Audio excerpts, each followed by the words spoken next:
चरित किंचिते मु करिबी रचना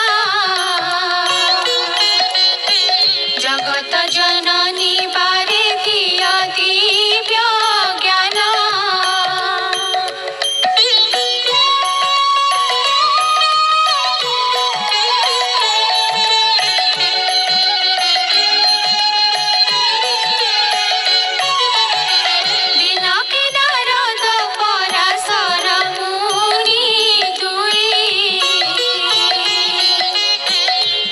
भ्रमी एक ग्रामे प्रवेशिले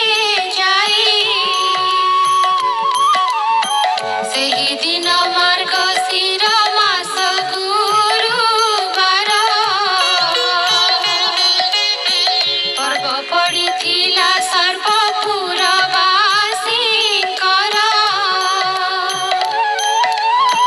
प्रति घर द्वार गोमୟରେ लीपा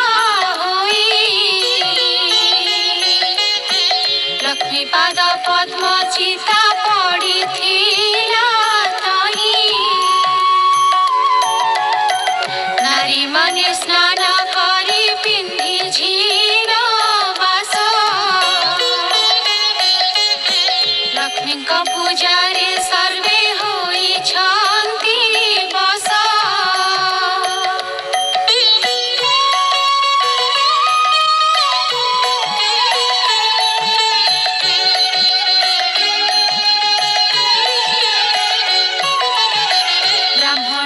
ठारू जे चंडाल परिजन्ते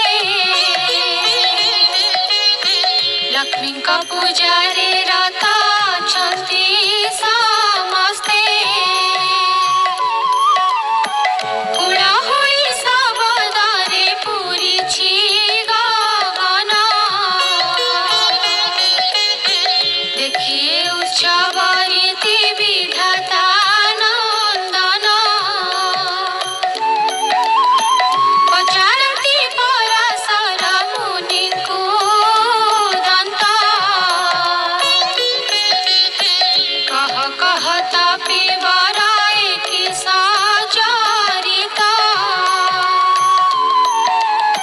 ब्राह्मण चंडाल आदि समस्त जाति रे करुछन्ति कि उत्सव आनंद मति रे केउ व्रत केउ उपास अटे नाम करन्ति काहाकु पूजा तार की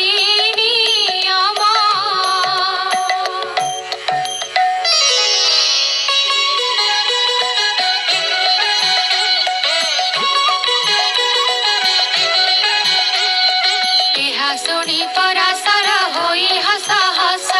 कहती वचन धीरे सुन विधि शिष्य विधान माणिका गुरुवार जे अटाई लक्ष्मी देवी कर पूजाए व्रते घटाई सबु मास मानकरे मार्गशीर सार तहिरे पड़ई जेउ जेउ गुरुवार लक्ष्मी कर प्रिय सही बार मन जान सबुठारु आद्य गुरुवार प्रधान एक दिने शुक्ल दशमी गुरुवार पड़िले सुदशा व्रत हुए से दिनर लक्ष्मी अति प्रिय अटाई से व्रत यह कही पराशर हेले मौन व्रत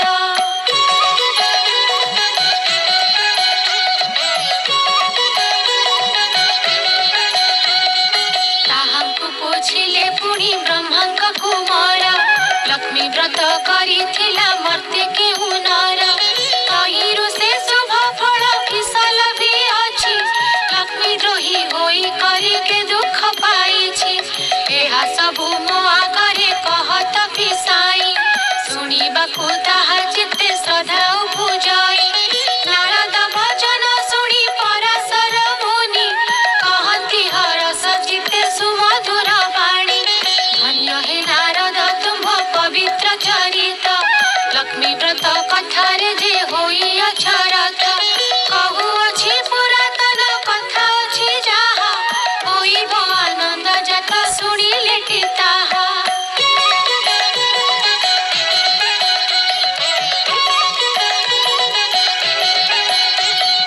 ଏକ ଦିନେ ଜଗନ୍ନାଥ ପାଶେ ଲକ୍ଷ୍ମୀ ଥିଲେ କରପତ୍ର ଯୋଡ଼ିନା ତାହାଙ୍କୁ ଜଣାଇଲେ ଆଜି ମୋ ବାରର ବ୍ରତ ପଡ଼ିଲା ଗୋସାଇଁ ତୁମ୍ଭେ ଆଜ୍ଞା ଦେଲେ ନଗ୍ର ବୁଲି ଯିବି ମୁହିଁ ଗୋବିନ୍ଦ ବୋଇଲେ ଲକ୍ଷ୍ମୀ ନଗ୍ର ହିଁ ବୁଲିବ ଦଶମୀ ପାଳନା ଅନ୍ନ ବେଗେ ରାନ୍ଧି ଦେବ ପ୍ରଭୁଙ୍କ ମୁଖରୁ ମାତା ସମସ୍ତ ଶୁଣିଲେ ବସ୍ତ୍ର ଅଳଙ୍କାର ମାନ ଯତନେ ପିନ୍ଧିଲେ ନାସିକାରେ ନବରତ୍ନ ବସଣି ଖଞ୍ଜିଲେ ଚଉସରି ରତ୍ନମାଳା କଣ୍ଠେ ଲମ୍ବାଇଲେ କରରେ ବାହୁଟି ରମ୍ୟ ବଳୟ କଙ୍କଣ ସୁନା ସୁତା ମାଣିକ୍ୟ ପଦକ ଆଭରଣ ବାଜେଣୀ ନୂପୁର ମାଳା ପୟରେ ଖଞ୍ଜିଲେ ଏପରି ନାନା ଭୂଷଣେ ପ୍ରବେଶ ହୋଇଲେ ଯେ ବଣ ମାତାଙ୍କ ଅଧିକାର ତିନି ପୁର ଆଭରଣ କେତେ ମାତ୍ର ଦେବ ପଟାନ୍ତର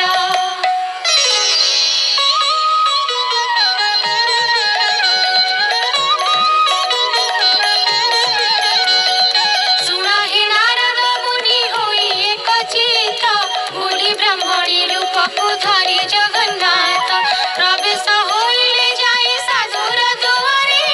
ସାଧବାଣୀ ଉଭା ହୋଇଥିଲା ସେହି ଦ୍ୱାରେ ତାକୁ ଦେଖି ମହାଲକ୍ଷ୍ମୀ କହନ୍ତି ବଚନ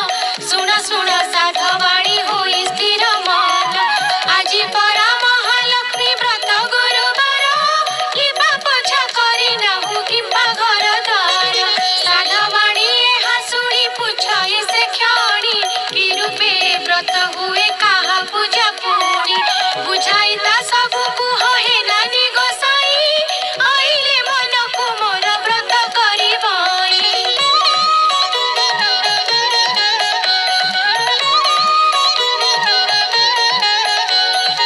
ଏହା ଶୁଣି ପଦ୍ମାଳୟା କହନ୍ତି ସଧୀରେ ଶୁଣ ସାଧବାଣୀ ବ୍ରତ ହୁଏ ବିଧିରେ ମାର୍ଗଶିର ମାସର ଯେ ଆଦ୍ୟ ଗୁରୁବାର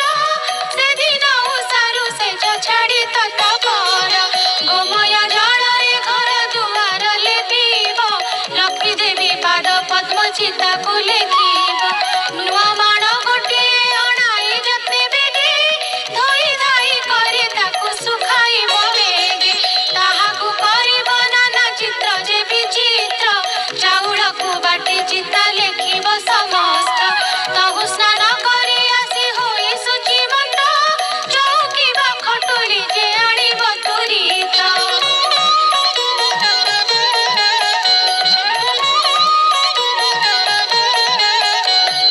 ତାକୁ ଧୋଇ ତା ଉପରେ ଦେବ ନୂଆ ଧାନ ରଙ୍ଗ କଳା ନହି ହୋଇଥିବ ଶୁଭ୍ରବର୍ଣ୍ଣ ତହୁ କିଛି କୁଢ଼ାଇ ଯେ ସେ ନୂଆ ମାଣରେ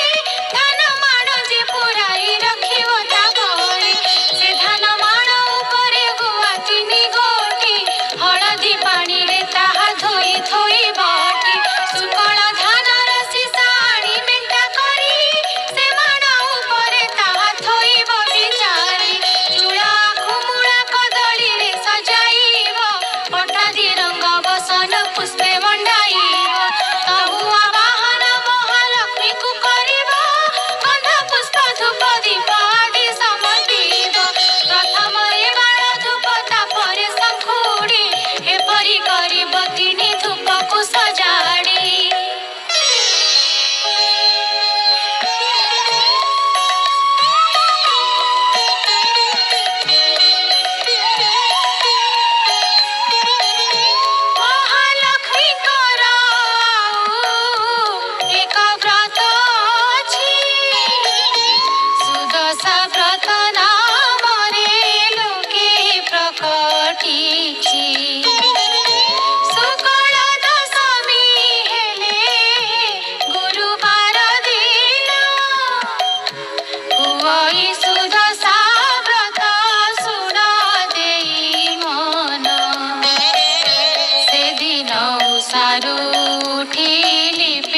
नारी गृहे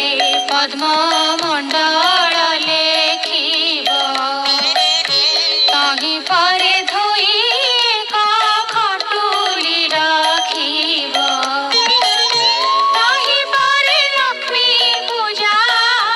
गुआको थोइब पंचामृत शुद्ध जले स्नान कराइब दश क्षीर सुतारे जे प्रत्येक करिब लक्ष्मीଙ୍କ नामरे 10 गोटी गंठी देव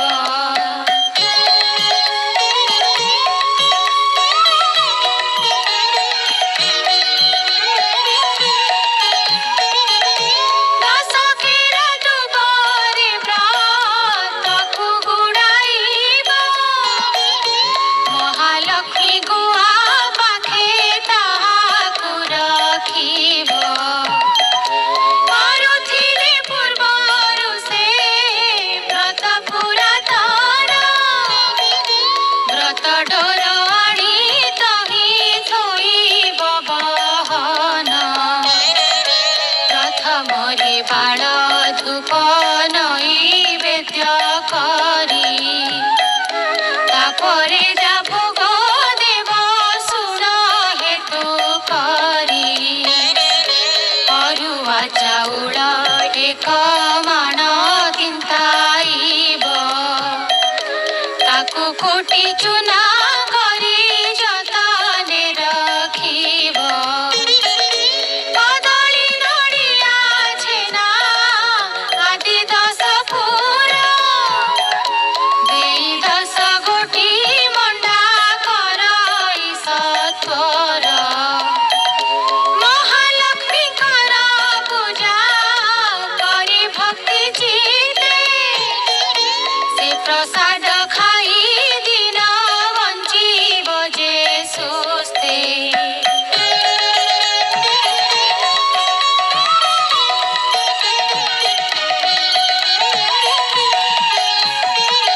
महालक्ष्मी प्रसाद जे परକୁ ନ ଦେବ ବିଭା ହୋଇଥିବା ଝିଅ ସୁଧା ନ ଖାଇବ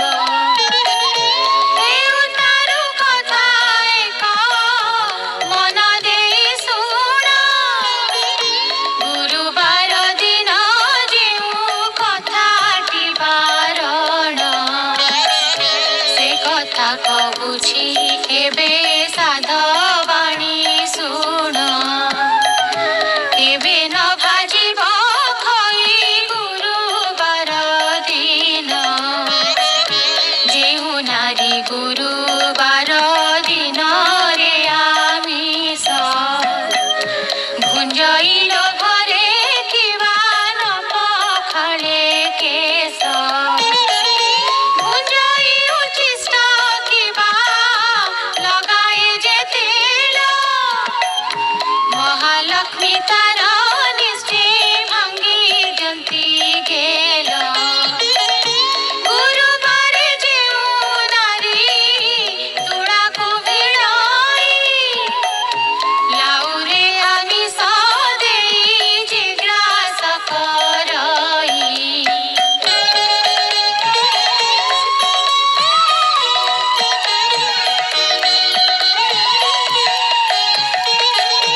ଖଟର ଛାୟାରେ ଯେହୁ